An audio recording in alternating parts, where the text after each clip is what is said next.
Norintys sukurti harmoningą ateitį, reikalinga išvalyti savo praeitį per dabarties laiką.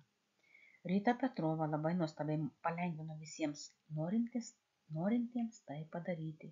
Iš tikrųjų labai efektyvi praeities išvalymo ir ateities atkūrimo technologija. Dabar visi atliksim praktiškai. Prieš save pastatom taškelį, kuris atitiks mūsų dabartinį laiką, kaip metro sustojimai. Ir visi praeities kiek taškeliai, kurie pavaizduoti dabar paveikslėlyje, mes juos visus apšviesime Grigorijaus Grabojaus duotas skaičių metodais. Pirmas metodas būtų nemirtingumas. 8, 8, 8, 9, 1, 9. Sustiprinti tikėjimą, kad tai, ką mes darom, tai yra tikra ir niekas negali tai paneigti. 5, 9, 8, 8, 8, 8, 9, 9, 8, 6, 1, 7.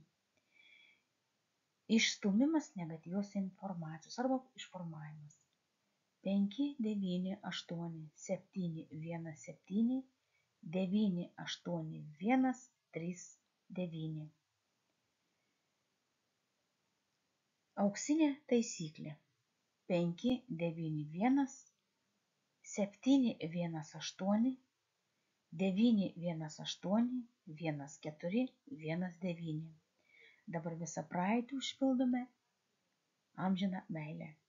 8, 8, 8, 9, 1, 2, 8, 1, 8, 8, 4, 8. Dar daugiau skaičių galima pritaikyti iš bet kurios knygos paimtos, sveikatai atstatyti, įvykiams išvaldyti, kas tik tai jumis domina.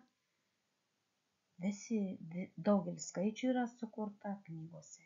Knygų yra daug, galima įsigyti jų visur. Ir taip išvalę savo praeitį, užpildę amžiną meilę, mes atstatom savo ateitį. Video sukūrė ir įgarsino Sigutė.